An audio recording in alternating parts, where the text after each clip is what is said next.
Thomas and Sean leading into season 5 now, like, how do you see the evolution of your characters? Like, are we going to see different versions of them? Like, what can fans expect? Jonathan? Well, this season 5, with Yumyulack at the last episode, there's some stuff that he learns that really shocks him, and it's really kind of it's a surprising thing, and I was surprised reading it. So, personally, my character, just buckle up, because it's happening this season. It's crazy. Yeah, and I think with Terry and Korvo, it was kind of at some point discovered that, hey, wait, these guys are in a relationship, and yes, it's pretty romantic. I think both the writers and the fans all realize that, like, wait, these guys are together. And it's just a progression of that, which is really fun. It's fun to play with how this alien romance marriage something happens. Right. We'll see. If each of you had to live in a miniaturized society, what position do you think you would hold in said society? Not your characters, your actual titles. Yeah. Probably be some miserable court jester that if I didn't make them laugh, I'd be sort of beheaded or mutilated in some way. I would be organizing chaos. Shocking, right? Making sure the society works. And what type of system of government do you think you would? Probably democratic. Okay. Hopefully, let the people vote. So go.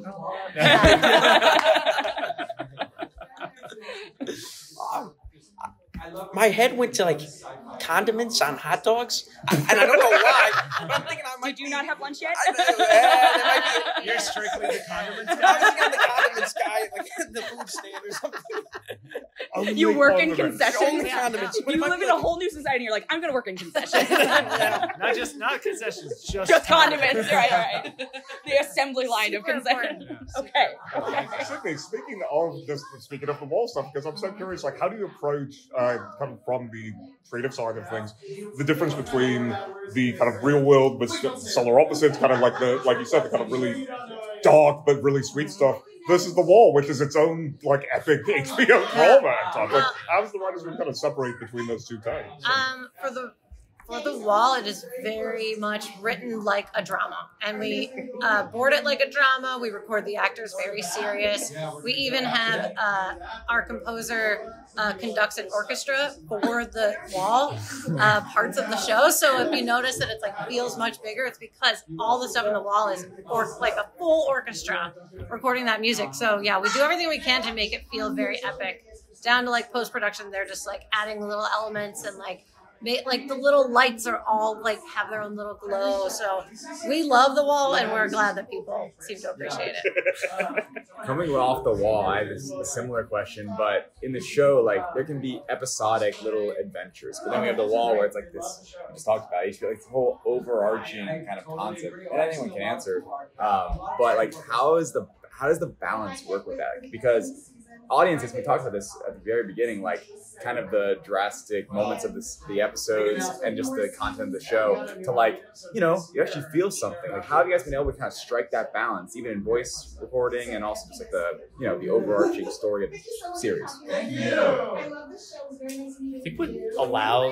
I think what gives permission for the wall to take itself seriously but still be kind of ridiculous around it is the absurdity of the show outside of it.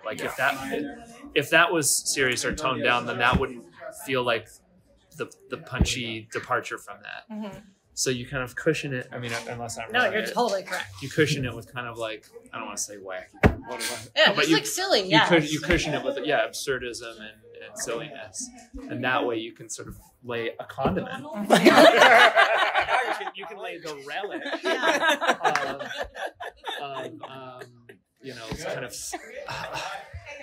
serious but in a silly context drama of it, which makes it funny in itself. Right? Yeah.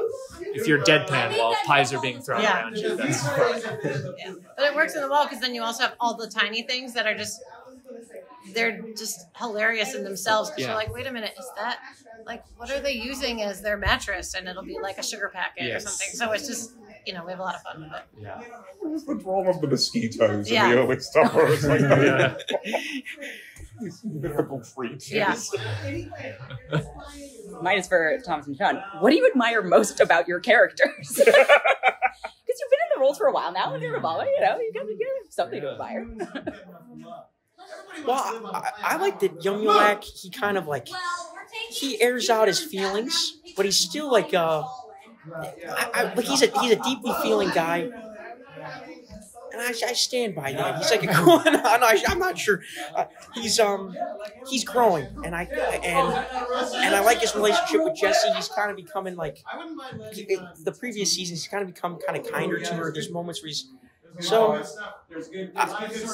Yeah, I don't. His commitment to growth. His commitment to growth. I thought you were going to say his homicidal tendencies. I thought he was going to say Really ketchup. like I find it charming, but no, I What about Terry? I would say what I like or admire about Terry is like he's just so unabashedly himself. He is like the wildest, don't give a You can say it. don't give a heck extrovert that, you know, I feel as if like I'm an introvert who like learned when to be applicably extroverted, I guess. So to see someone like that, you're like, wow, that's what it would be. What would it be like to be like just never give a fuck? So in that respect, I kind of love his total free spirit. Sean, one of the things that I do really like about Yumyulack's role in the show has been it's very much the most ridiculous but also very earnest teen experience. I mean, he's just trying to he's just getting picked on at school and things are shitty. And then also, you know, sometimes we'll give the bullies a lobotomy because that's what we do in the show. Like, considering you've also kind of played those teens in extreme situations in other shows, you know, like Jurassic World, and you get the like Impossible. How does this feel different than some of the other versions of that kind of teen archetypical role that you play?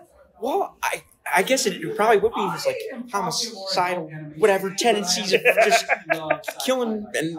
But well, yeah, it's kind of interesting because he'll still get like he just wants to be accepted and find his place, but then he also kind of just doesn't care, and he does like really crazy alien stuff because he doesn't know it's bad or whatever, or maybe he likes it that it's bad. But yeah, it's definitely different because he has like his limits are broad. Like he'll do anything, but sometimes. Wait, I don't know what I'm saying, but I think, yeah, he sometimes like he does. Like sometimes he'll jump into the deep end of doing really kind of like bad things, but then other times, something will trip him up. It seems really kind of mundane. So, yeah, he's a unique guy, I guess. Do we need to get you a snack? I had a couple yogurt almonds or something. That's not enough. Yes, This is you comical. had it You have yesterday. You have to hydrate and eat. He's such a sweetie. He has trouble even talking about another character who's so mean or diabolical or wrathful or vengeful. It's like it's so unnatural for Sean. It's alien. It's alien. Oh, I also need to eat something. Apparently. What the fuck was your middle school like? That's relatable. I mean, to you? I did. Yeah, I know you're I sure. did get stabbed in Yeah. middle school, so I don't know what to say. Yeah, he did. My middle school was a lot. You should see what he did to the other guy. My condolences. So Thomas, I'd be remiss to ask, this is obviously a great voice role. I love you in Silicon Valley. Oh yeah. Excellent show. Obviously, revivals have been like a huge thing for streamers. Would you ever be interested in a revival for that series? Oh, to bring it back in some way? Yeah. I mean, they've always got a green light for me. But I want to be clear. I'm not the reason why. It's not like HBO and Mike Judge is like, we got to do it. And I'm like, no. Let's let it wait for a bit. No, I have no idea what they would ever have planned and in what capacity, but that was like a dream job. So if anyone wanted to do it again, I'd be there in a heartbeat. Maybe in like 20 years, so that Richard is like really genuinely a lot older. Right. Everybody likes to see old guys do comedy, right? Of course. Yeah. Okay. Cool. Yeah. Wait until it's Note very, to very self. old. Yeah. You can say I'll mark Zach it is down. the holdout. It's fine. Yeah, We yeah. all know. He's an influencer now. My God, you gotta go. He started on social, and Started on social. He's blowing up. Cindy, what is the most absurd note that you all have gotten I don't from know if I'm studio or otherwise? I don't know if I want to say because it's all like legal notes of being like, we like to make fun of Disney and they don't like when we make fun of Disney, so we Shocking. have to like remove Like, I can't even say it. Got it. I don't want to get in trouble. But it's really funny, the stuff that they write in there, and I'm like, this is never going to get past legal. But it's really fun. The Iger red dot shows Yeah. up, and you're like, no. It's shaped like the Mickey Mouse. Yes. But yeah, sometimes the legal notes are very fun to read because it's just like, no, you cannot do this to Donald Duck. And it's like, okay, we won't. You're Standards of practice. lost. Yeah. Yeah. Speaking of, I was going to bring up one of my favorite episodes of the show is Hulu Land. Oh yeah. And just for all three of you, what would you love to see the Solar Opposites ride be if you could theoretically see one at a Disney park? Like, what would you want the Solar Opposites experience to be? You mentioned one earlier, like it was not set up in the same, presented this way, but we were saying like the elevator ride with Korvo and Terry. Oh, I'd like that. Like, someone said there's just today they were like, they've got a Solar Opposites elevator, and I was like, well, like a Solar Opposites like Tower of Terror or something like that. Tower of Terror. But it was really just there was artwork in the elevator. But in my mind I was like, cool, it's like the Twilight Zone, but it's us. But no, that's not at all. But yeah, something it would have to go through some kind of dimensional rift that you would eventually go through the wall. You'd have to include bits of the Oh, you'd wall. have to include the wall. I was thinking you could be in the ship, like flying. Yeah. And Just then the Mr. wall. Toad's Wild Ride, but No reskinning. Just is Mr. Toad's Wild Ride. but with our voice. Oh, watch out! Looks like the Solar Opposites are going to Mr. Toad's Wild Ride. And then the red dot appears. Is this hell?